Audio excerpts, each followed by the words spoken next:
BBC প্রবাহে আপনাদের সবাইকে স্বাগত জানাচ্ছি। আমি শারমিন রমা। শুরুতেই দেখে নেব আজ কি থাকছে।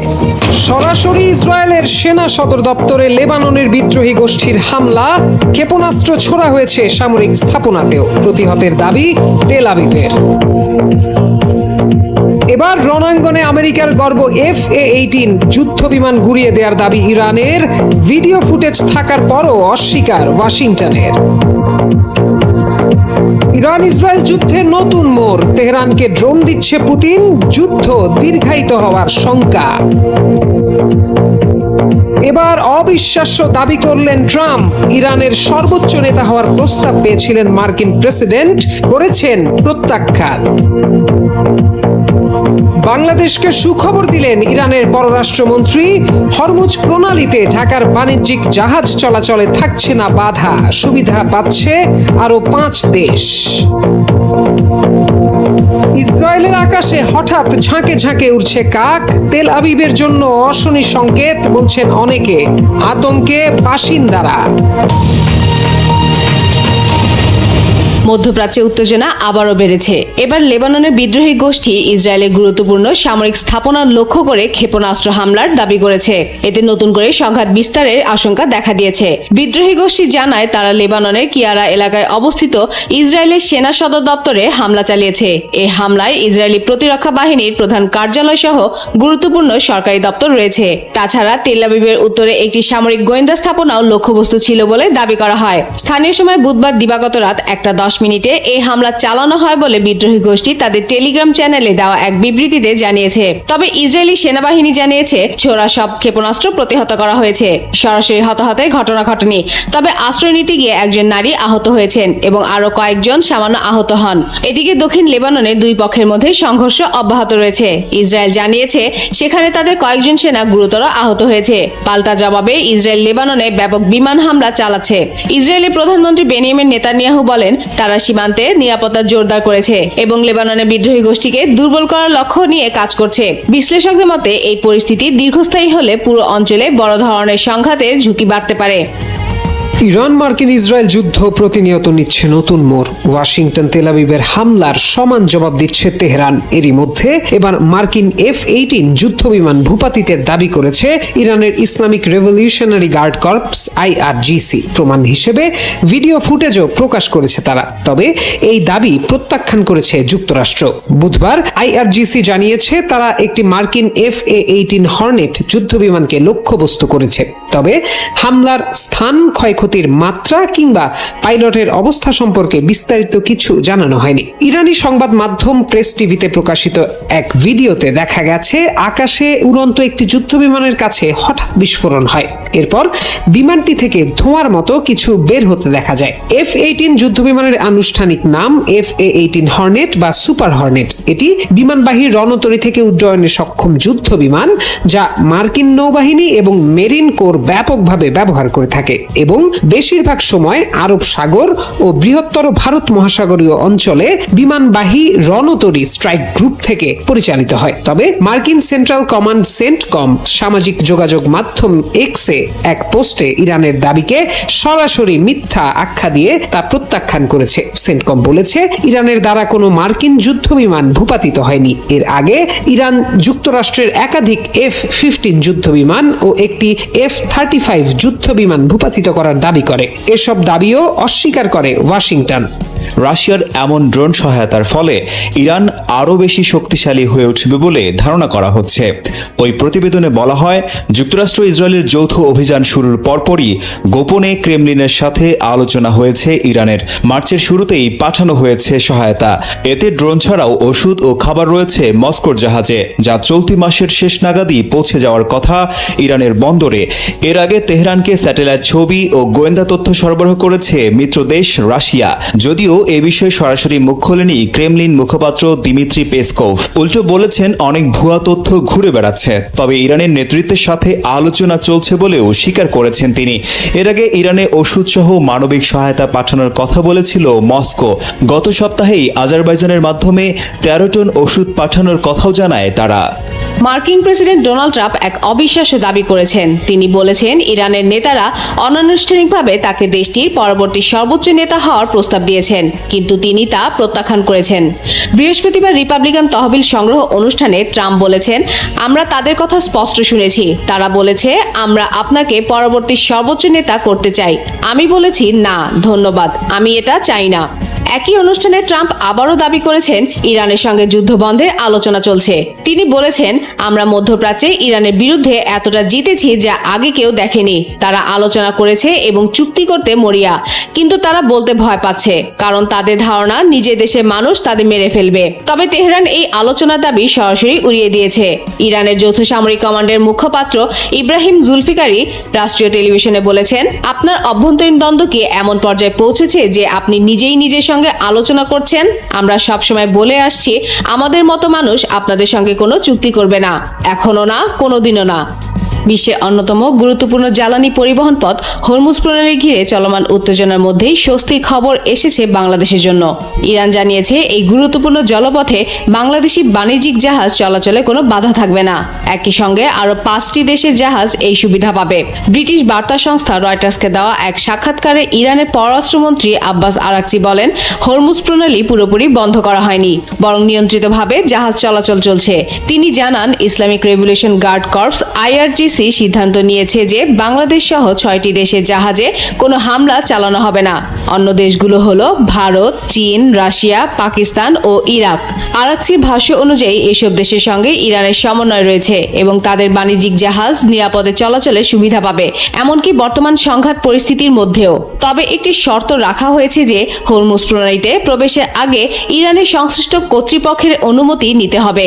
এদিকে বৃহস্পতিবার এক প্রতিবেদনে ইরানি সংবাদ মাধ্যম ফার্স্ট জানিয়েছে, আন্তর্জাতিক বাণিজ্য পথ হরমুজ প্রণালী দিয়ে চলাচলে ইচ্ছুক সব বিদেশি জাহাজকে অবশ্যই টোল দিতে হবে। এমন একটি আইন প্রণয়নের সিদ্ধান্ত নিয়েছে ইরানের পার্লামেন্ট। ইতিমধ্যে এই আইনের খসড়া তৈরির কাজও শুরু হয়েছে। বিশ্বের মোট জ্বালানি পরিবহনের বড় একটি অংশ এই প্রণালী দিয়ে হয়। সাম্প্রতিক উত্তেজনার কারণে সরবরাহ ব্যাহত হয়, আন্তর্জাতিক বাজারে তেলের দামও বেড়েছে। এমন প্রেক্ষাপটে বাংলাদেশের জন্য এই ঘোষণা ইতিবাচক হিসেবে দেখা হচ্ছে। ইসরায়েলের তেল আবিব শহর আকাশ হঠাৎ করে অস্বাভাবিকভাবে অন্ধকার হয়ে ওঠে হাজার হাজার কাকের বিশাল ঝাঁকে। শহরের পরিচিত আজরিয়েলি টাওয়ারের ওপর দিয়ে ঘূর্ণীয়মান এই পাখির দল তৈরি করে এক ভিন্নধর্মী দৃশ্য। মুহূর্তেই সেই ভিডিও ছড়িয়ে পড়ে সামাজিক মাধ্যমে এবং শুরু হয় নানা ব্যাখ্যা ও জল্পনা। অনেকেই ঘটনাটিকে অশুভ সংকেত হিসেবে দেখছেন। বিশেষ করে ইসরায়েল ও ইরানের চলমান উত্তেজনার প্রেক্ষাপটে বিষয়টি আরো বেশি আলোচনায় এসেছে। কেউ কেউ এটিকে সম্ভাব্য বিপর্যয়ের পূর্বাভাস বলেও দাবি করছেন। শুধু সাধারণ মানুষই নয়, ধর্মীয় তাত্ত্বিকরাও এই ঘটনার ব্যাখ্যা খুঁজছেন প্রাচীন ধর্মগ্রন্থে। এই ক্ষেত্রে অনেকেই বাইবেলের বুক অফ রেভলিউশনের 19-17 নম্বর আয়াতের কথা টেনে এনেছেন। সেখানে বর্ণনা করা হয়েছে, কোনো এক মহাপ্লাবন বা বিশাল যুদ্ধের আগে এভাবেই আকাশের পাখিরা কোনো এক বিশেষ স্থানে জড়ো হবে। তেল আবিবের এই চলন্ত কালো মেঘ অনেক ধর্মপ্রাণ মানুষের মনেও ভয়ের উদ্রেক করেছে। তবে সাধারণ মানুষের মনে অলৌকিক বা অশুভ ভীতি কাজ করলেও পাখি বিশেষজ্ঞরা একে সম্পূর্ণ প্রাকৃতিক ও রুটিন মাফিক ঘটনা হিসেবে ব্যাখ্যা করেছেন। তাদের মতে ইসরায়েল বিশ্বে অন্যতম ব্যস্ত বার্ড ফ্লাইওয়ে বা পাখি পরিযায়নের রুট। প্রতি বছর বসন্তকালে প্রায় 50 কোটি পাখি এই আকাশপথ ব্যবহার করে উত্তর থেকে দক্ষিণে পাড়ি জমায়। হুডেড ক্রো প্রজাতির কাক প্রজনন মৌসুমে দলবদ্ধভাবে উড়ে থাকে। শহরে উঁচু ভবন ও সহজলভ্য খাবারও বড় ঝাঁক তৈরিতে ভূমিকা রাখে। এদিকে ঘটনাটি নিয়ে আন্তর্জাতিক গণমাধ্যমে আলোচনা হলেও এখনো ইসরায়েলের মূলধারার কোনো সংবাদ মাধ্যমে এটি প্রকাশিত হয়নি। তবে ভারতীয় বেশ কিছু গণমাধ্যমে ঘটনাটি গুরুত্ব দিয়ে প্রচার করা হয়েছে। বিশ্লেষকদের মতে বর্তমানে ভূ রাজনৈতিক অস্থিরতার কারণে সাধারণ মানুষ স্বাভাবিক প্রাকৃতিক ঘটনাকেও অতিরঞ্জনভাবে ব্যাখ্যা করছেন। তাদের ধারণা এই ঘটনাটি প্রকৃতির স্বাভাবিক আচরণ হলেও বৈশ্বিক উত্তেজনার প্রেক্ষাপটে তা মানুষের মনে ভয়ের প্রতিচ্ছবি তৈরি করেছে। মধ্যপ্রাচ্যে যুদ্ধ বন্ধে ইরান একটি চুক্তি করতে খুবই আগ্রহী বলে জানিয়েছেন মার্কিন প্রেসিডেন্ট ডোনাল্ড ট্রাম্প। স্থানীয় সময় 25 মার্চ ওয়াশিংটনে রিপাবলিকান পার্টির এক তহবিল সংগ্রহ অনুষ্ঠানে তিনি এই মন্তব্য করেন। ট্রাম্প বলেন, ইরানি নেতারা প্রকাশ্যে আমাদের শান্তি পরিকল্পনা প্রত্যাখ্যান করার কথা বললেও বাস্তবে তারা গোপনে আমাদের সঙ্গে আলোচনা করছে এবং চুক্তি করতে খুবই আগ্রহী, কিন্তু তারা তা অস্বীকার করতে ভয় পাচ্ছে, কারণ এতে তাদের নিজেদের জনগণের প্রতিক্রিয়ার আশঙ্কা রয়েছে। এমনকি তারা আমাদের হাতেও মারা যাওয়ার ভয় পাচ্ছে। এছাড়া গত কয়েকদিন ধরেই ট্রাম্প দাবি করে আসছেন যুক্তরাষ্ট্র ও ইরানের মধ্যে খুব ভালো ও ফলপ্রসূ আলোচনা চলছে। তবে ইরান এই দাবি সরাসরি অস্বীকার করছে। তেহরানের পক্ষ থেকে বলা হয়েছে তারা যুক্তরাষ্ট্রের সঙ্গে কোনো আলোচনা করছে না, বরং যুক্তরাষ্ট্র নিজের সঙ্গেই আলোচনা করছে। এর আগে হোয়াইট হাউস জানিয়েছিল ইরানের সঙ্গে আলোচনা এখনো শেষ হয়নি। যুক্তরাষ্ট্র একটি 15 দফা প্রস্তাব দিয়েছিল, কিন্তু তেহরান তাৎক্ষণিকভাবে সেটি গ্রহণ করেনি। মার্কিন কর্মকর্তাদের মতে এই প্রস্তাব নিয়ে আলোচনা চালিয়ে যাওয়ার চেষ্টা চলছে। বিভিন্ন আন্তর্জাতিক গণমাধ্যমের তথ্য অনুযায়ী ট্রাম্প সরকার পাকিস্তানে একটি বৈঠক আয়োজনের চেষ্টা করছে। সেখানে যুদ্ধ শেষ করার জন্য বিকল্প পথ নিয়ে আলোচনা হতে পারে। অন্যদিকে 25 মার্চ রাতে ইরানের রাষ্ট্রীয় সম্প্রচার মাধ্যমে দেওয়া এক সাক্ষাৎকারে ইরানের পররাষ্ট্রমন্ত্রী আব্বাস আরাকচি বলেন, সম্প্রতি কয়েকদিন ধরে কিছু বন্ধু প্রতিম দেশের মাধ্যমে ওয়াশিংটন আমাদের কাছে বার্তা পাঠাচ্ছে। আমরাও আমাদের অবস্থান পরিষ্কার করেছি এবং সতর্ক বার্তা দিয়েছি, কিন্তু এর মানে এই নয় যে আমাদের মধ্যে কোনো সরাসরি আলোচনা চলছে। তিনি আরো বলেন, আমরা যুদ্ধ চাই না এবং আমরা চাই এই সংঘাত স্থায়ীভাবে বন্ধ হোক। প্রায় 4 সপ্তাহ ধরে চলা এই যুদ্ধে ইরানের যে ক্ষতি হয়েছে তার ক্ষতিপূরণও যুক্তরাষ্ট্রকে দিতে হবে। আমি আর আয়াতুল্লাহ মিলে হরমুজ প্রণালী নিয়ন্ত্রণ করব। ট্রাম্পের এই বাসনা কোনোদিন পূরণ হবে কিনা তা বলা মুশকিল। তবে মাত্র 2 মাইল প্রশস্ত এই প্রণালী নিয়ন্ত্রণের ইচ্ছা কোনো শাসকের জন্যই নতুন নয়। যুগে যুগে বহু শাসক আর সাম্রাজ্যের মধ্যে এই প্রণালীর নিয়ন্ত্রণ নিয়ে যুদ্ধ বিগ্রহ হয়েছে। হরমুজ প্রণালী নিয়ন্ত্রণের মাধ্যমে এখন পর্যন্ত ইরান যুদ্ধ অনেকটাই নিজের হাতের কবজায় রেখেছে তেহরান। প্রণালীতে জাহাজ চলাচলে অবরোধ আরোপ করায় বিশ্বজুড়ে হু হু করে বাড়ছে জ্বালানি তেলের দাম। অর্থনৈতিক আর রাজনৈতিক চাপের মুখে বারবার যুদ্ধবিরতির কথা বলছেন মার্কিন প্রেসিডেন্ট ডোনাল্ড ট্রাম্প।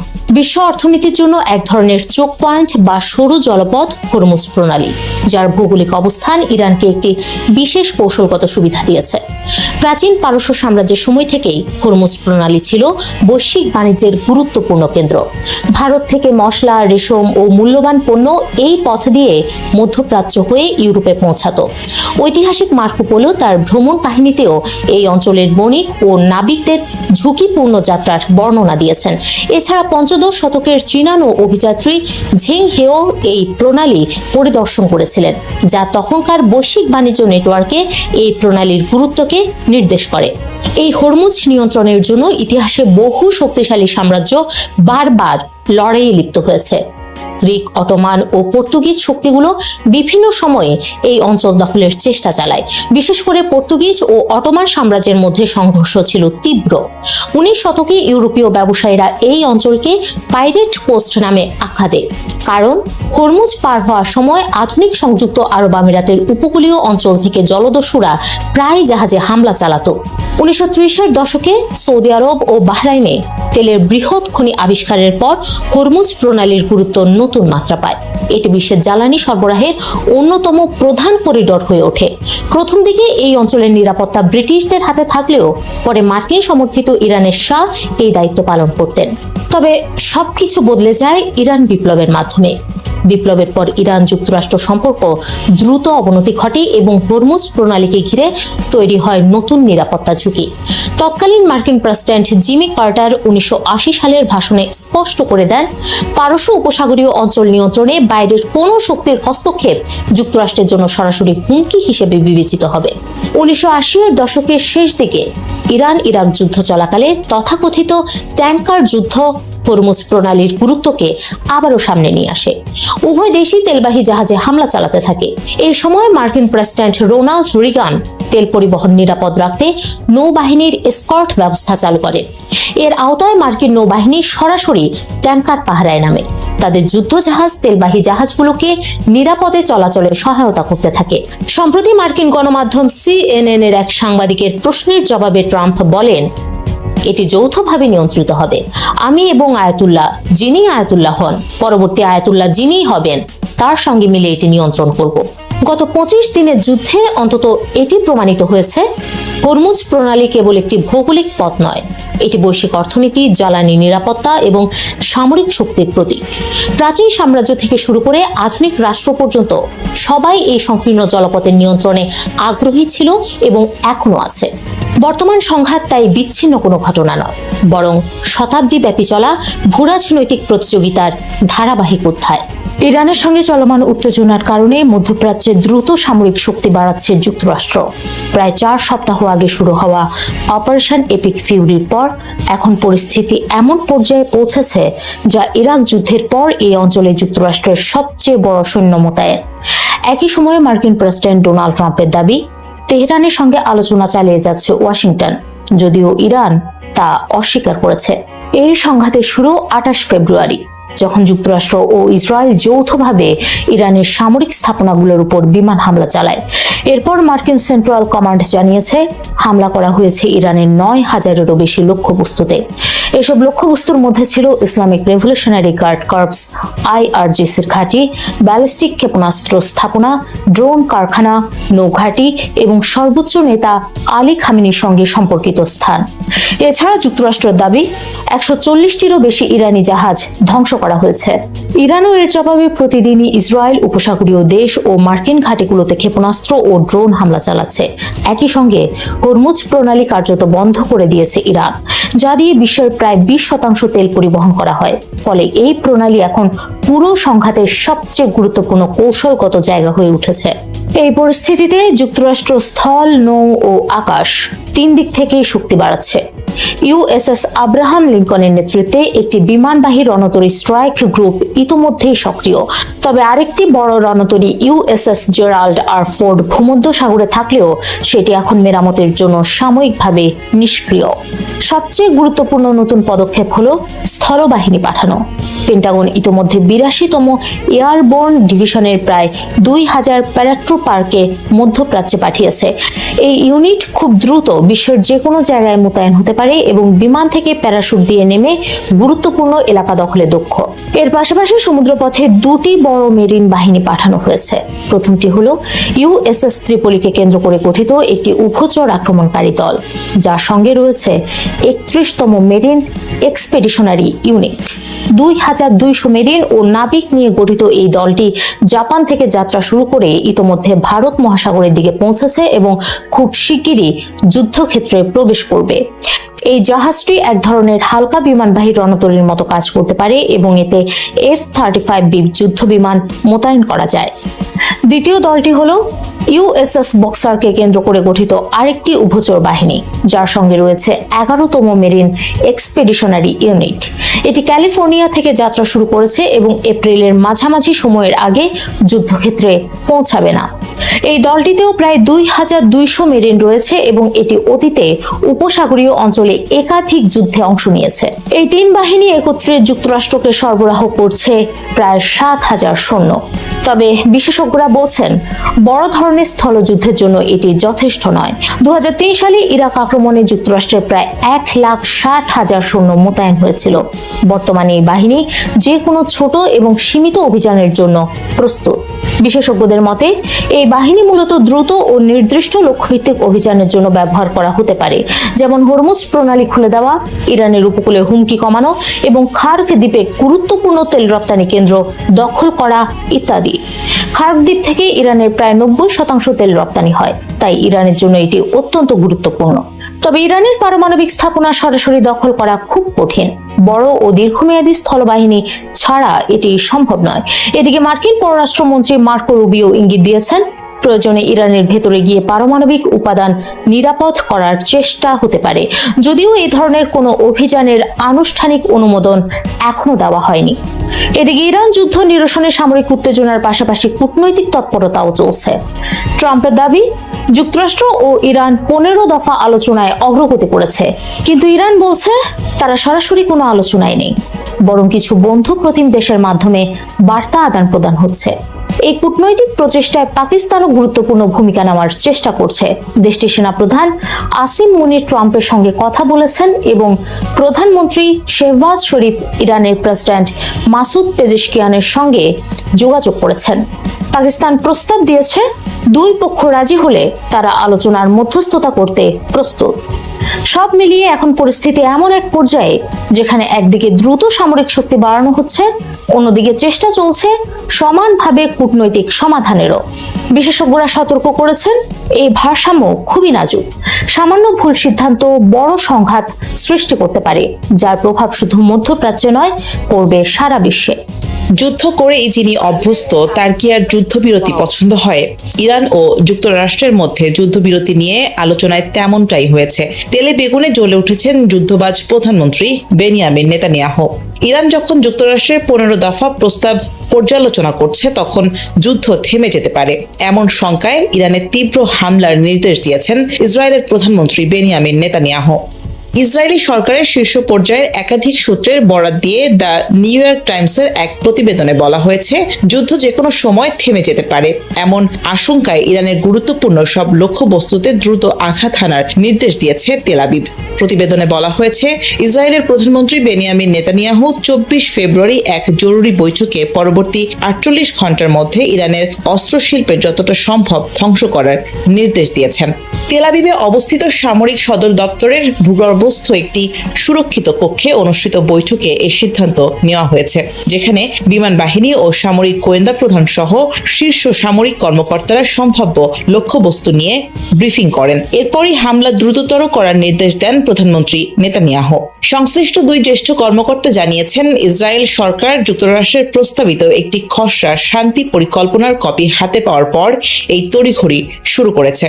সূত্রগুলোর দাবি, প্রেসিডেন্ট ডোনাল্ড ট্রাম্প প্রশাসনের প্রণীত 15 দফার একটি পরিকল্পনা ইরানের কাছে পাঠানো হয়েছে। যদিও এ বিষয়ে আনুষ্ঠানিকভাবে কিছু জানায়নি ওয়াশিংটন, তবে ইরান প্রস্তাবগুলো পর্যালোচনা করছে বলে রয়টার্সের একটি প্রতিবেদনে জানানো হয়েছে।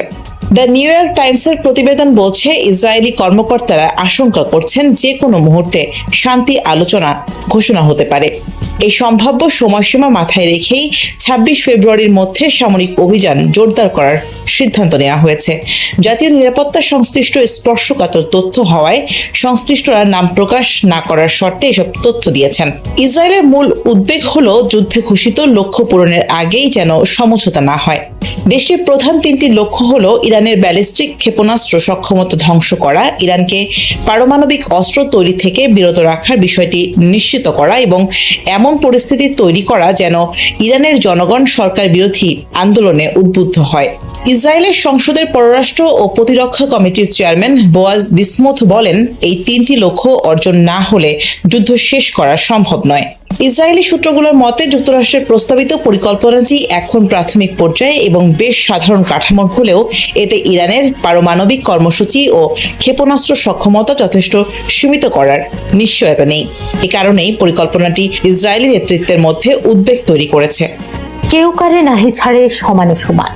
শুরুতে যুক্তরাষ্ট্র ইসরায়েলের সামনে ইরানকে দুর্বল প্রতিপক্ষ মনে হলেও সেই সমীকরণ এখন পাল্টে দিয়েছে তেহরান। মাস গড়ানোর পথে ইরান যুদ্ধ। প্রতিদিনই বাড়ছে যুদ্ধে ক্ষয়ক্ষতির পরিমাণ, হু হু করে বাড়ছে জ্বালানির দাম, চাপ বাড়ছে মার্কিন প্রেসিডেন্ট ডোনাল্ড ট্রাম্পের উপর।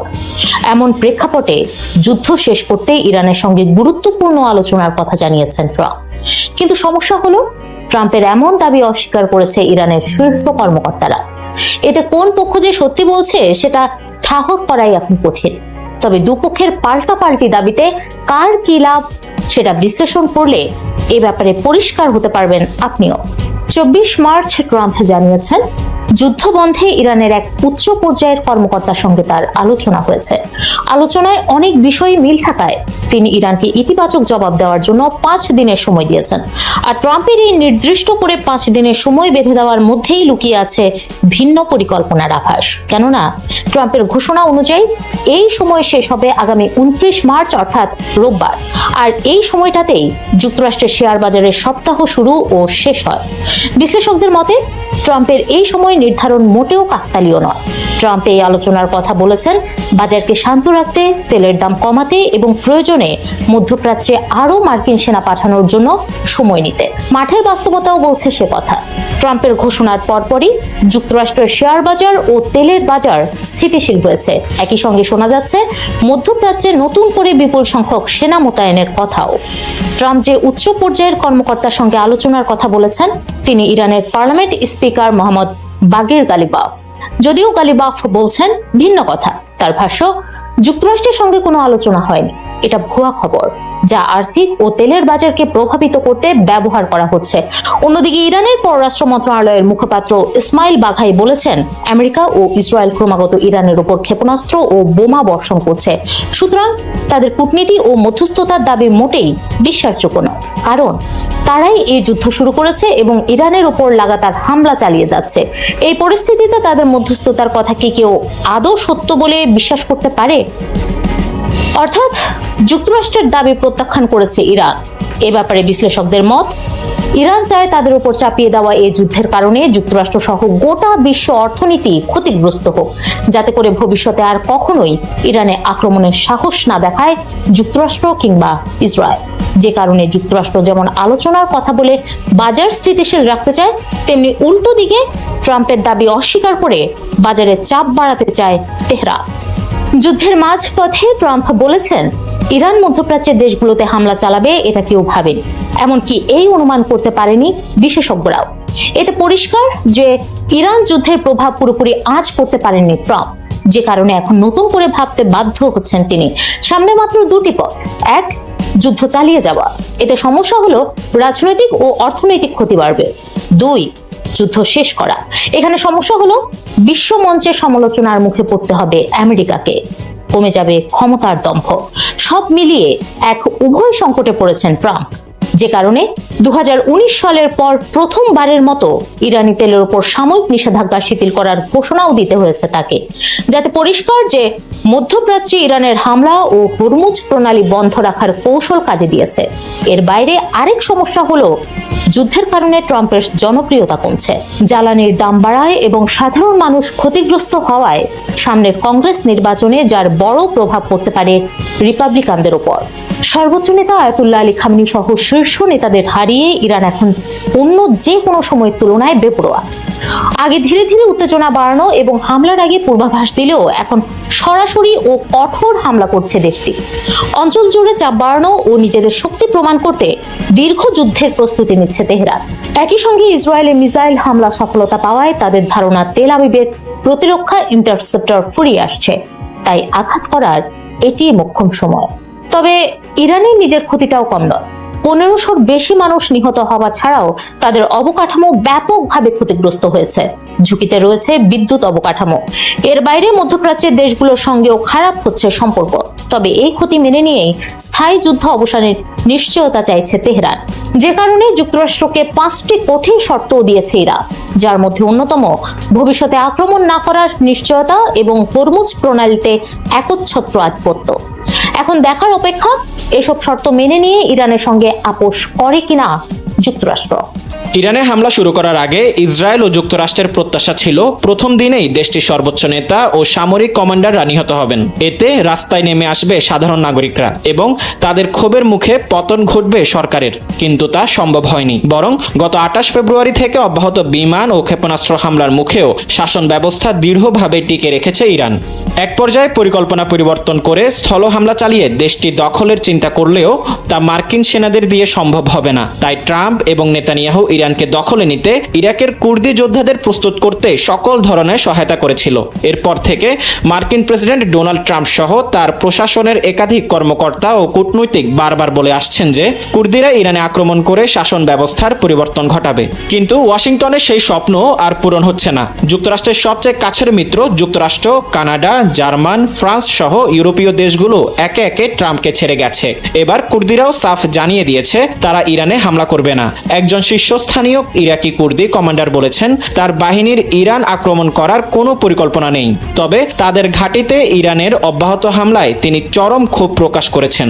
ইরাকের পেশমার্গা বাহিনীর মেজর জেনারেল সিরওয়ান বারজানি জানান, গত 28 ফেব্রুয়ারি ইরানে যুক্তরাষ্ট্র ও ইসরায়েলের হামলা শুরু হওয়ার পর থেকে ইরাকের কুর্দিস্তান অঞ্চল প্রায় 430টি ড্রোন ও ক্ষেপণাস্ত্র হামলা শিকার হয়েছে। এছাড়া একই দিনে ইরানের ব্যালিস্টিক ক্ষেপণাস্ত্র হামলায় পেশমার্গা বাহিনীর 6 সদস্য নিহত এবং 30 জন জন আহত হন। ইরানের প্রসঙ্গ টেনে সিরওয়ান বলেন, প্রতিদিন পেশমার্গা ঘাঁটিতে তারা কেন হামলা চালাচ্ছে, এর পেছনের কারণ কি? আমরা তো তাদের বিরুদ্ধে কিছুই করিনি। আমরা প্রতিবেশী, আমাদের মধ্যে বাণিজ্যিক সম্পর্ক ও ঐতিহাসিক বন্ধন রয়েছে। এদিকে ইরাক এবং মিত্র দেশগুলোকে ইঙ্গিত করে ইরানের সংবাদ মাধ্যমে প্রকাশিত বক্তব্যে প্রেসিডেন্ট পেজেশকিয়ান সাম্প্রতিক সময়ে হওয়া হামলার ঘটনাগুলোর জন্য প্রতিবেশী দেশগুলোর কাছে দুঃখ প্রকাশ করেছেন। তিনি স্পষ্টভাবে জানিয়েছেন, ইরানের পক্ষ থেকে কোনো দেশের সার্বভৌমত্ব লঙ্ঘন বা শত্রুতার বজায় রাখার ইচ্ছা নেই। মূলত আঞ্চলিক শান্তি ও স্থিতিশীলতা বজায় রাখার লক্ষ্যেই ইরান এই নমনীয় অবস্থান গ্রহণ করেছে। এবার ইরানের সামরিক বাহিনী দাবি করেছে, তারা মার্কিন বিমানবাহী রণতরী ইউএসএস আব্রাহাম লিঙ্কনকে লক্ষ্য করে একাধিক ক্ষেপণাস্ত্র নিক্ষেপ করেছে। তবে এতে রণতরীতে কোনো ক্ষয়ক্ষতি হয়েছে কিনা তা বিস্তারিত জানায়নি তারা। বুধবার রাষ্ট্রীয় টেলিভিশনে প্রচারিত এক বিবৃতিতে বলা হয়, রণতরীকে লক্ষ্য করে ইরানের নৌবাহিনীর ক্রুজ ক্ষেপণাস্ত্র ছোড়া হয় এবং এতে জাহাজটি অবস্থান পরিবর্তন করতে বাধ্য হয়েছে। এক বিবৃতিতে ইরান সতর্ক করে বলে, মার্কিন নৌবহর ইরানের ক্ষেপণাস্ত্রের পাল্লার মধ্যে এলে ভবিষ্যতে আরও শক্তিশালী হামলা চালানো হবে। ইরানের নৌবাহিনীর প্রধান শাহরাম ইরানি বলেন, মার্কিন রণতরী ও এর বহরের গতিবিধি সার্বক্ষণিক নজরদারিতে রাখা হচ্ছে। তিনি হুঁশিয়ারি দিয়ে বলেন, শত্রু নৌবহর আমাদের ক্ষেপণাস্ত্রের আওতায় আসা মাত্রই শক্তিশালী হামলার মুখে পড়বে। তবে যুক্তরাষ্ট্র সেই দাবি নাকচ করে জানিয়েছে, জাহাজটি অক্ষত রয়েছে এবং নিয়মিতভাবে বিমান উড্ডয়ন ও সামরিক কার্যক্রম চালিয়ে যাচ্ছে। এদিকে মার্কিন সেনাবাহিনীর সেন্ট্রাল কমান্ড জানিয়েছে, তাদের বিমানবাহী রণতরী ইউএসএস আব্রাহাম লিঙ্কন এখনও স্বাভাবিকভাবে সামরিক অভিযান চালিয়ে যাচ্ছে। সেন্টকমের ভাষ্য অনুযায়ী রণতরীটি আঞ্চলিক জলসীমায় অবস্থান করে ইরানের সামরিক লক্ষ্যবস্তুগুলোর বিরুদ্ধে বিমান অভিযান পরিচালনা করছে। ইরানের বিরুদ্ধে সামরিক আগ্রাসনে যুক্তরাষ্ট্র 2টি বিমানবাহী রণতরী মোতায়েন করে। এর মধ্যে ইউএস আব্রাহাম লিঙ্কন মোতায়েন করা হয় ইরানের দক্ষিণ আরব সাগরে। তবে একের পর এক হামলা চালিয়ে ইউএসএস আব্রাহাম লিঙ্কনকে আতঙ্কিত রেখেছে ইরান। সবাইকে শুভকামনা জানিয়ে আমি শারমিন রমাজ এখানে বিদায় নিচ্ছি। ভালো থাকবেন।